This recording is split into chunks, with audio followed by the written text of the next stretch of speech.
So the invention of the telescope by Galileo Galilei led immediately to the invention of the microscope. And the microscope led to the invention of the field of microbiology.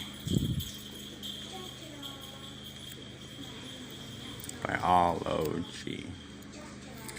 Which then ushered in the field of nuclear science. Nucleus. Nuclei.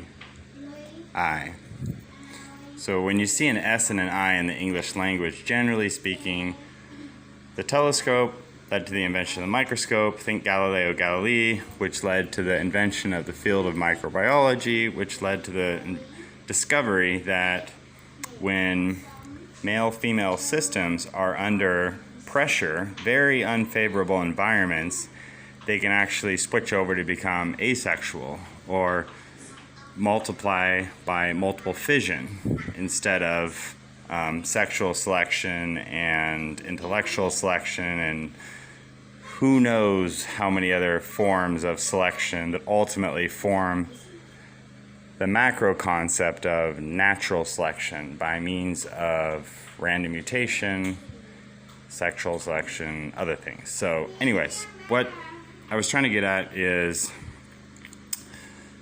it's awkward in science. The concept of like evil is considered absurd. It's kind of like bad and good. But what I've kind of said all along is we're actually kind of still stuck at that.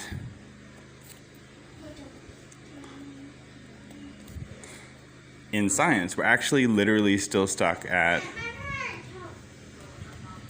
So when Frank says basically like energy EM is ish gravity force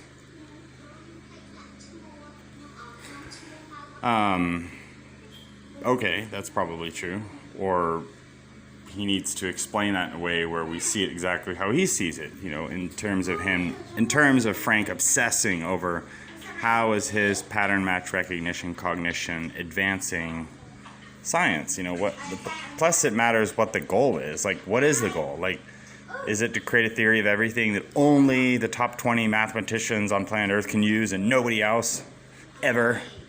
Or is it to create something more like Wikipedia, which is based upon egg fertilized, boom, emergence, unfertilized, back to a plane or the surface of a sphere / plane / paradox / unfertilized egg. Anyways, what I wanted to talk, we're still kind of stuck at this, you know. It's important to understand these concepts and what the association is, what the debate is. Like, why would anybody pick up the origin of species and find it even remotely interesting? Isn't it all just like beyond fucking obvious? Well, you gotta understand he was basically going head to head with people who said there was a magical garden where all the animals were like chilling out together and in a non-predator prey environment, you know, no guest host threat. Like, basically it was like, you guys, but, you know, if we're building a theory of everything, we need to complement religion in that process, I believe. So saying a man, woman, and a child suddenly appear, you know, the first book of Christianity is actually a good line in the sand. It's a shared priming that most of us kind of understand, and it's somewhere, at some point, somebody looked down in the water, saw a reflection of themselves, humans started becoming self-aware. You might as well say at some point, random point in the past, a man, woman, and child appeared, and just work off of that point. You might as well. I mean, plus it complements one of the 5 major faith-based traditions. So science is still kind of stuck at this concept of 0%, 50%, 100%. As I've said, these are equally extreme statements or expressions, very similar to equal or does not equal. It induces an adrenaline rush on our users. So like Mark Zuckerberg says, obsess over the value that you're providing for your users. We have to get away from this. We have to get away from the core of science, which is like 0, 50, 100 equals or does not equal. And we have to move towards a symbol like this, approximately equals, and then start defining what that means. You know, like, let's say 85%.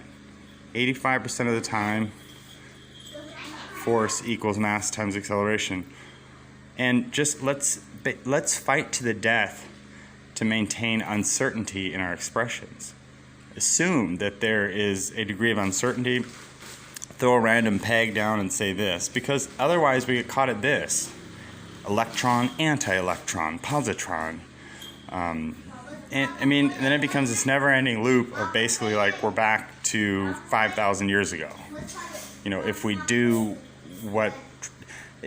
to create a commercial product in terms of being capitalist and being like Mark Zuckerberg or Bill Gates or obsessing over creating value for users, creating something that everybody can use, not just 20 people, and you know, science remains the ultimate elitist white man sport. Do we want that? You all know my motivation. My motivation is to democratize science at a level where a child can have a more profound and fundamental grasp of science than other people. So this is not quite 0%, 50%, 100%, but it's almost pretty close. And it's purposely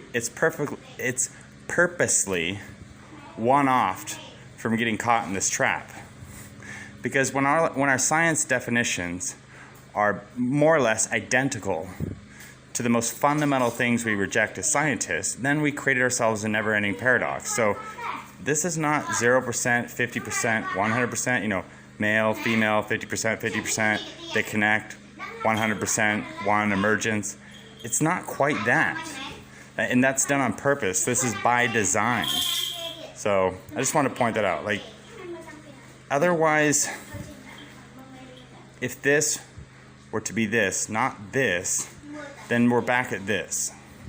And we don't want to be back at this.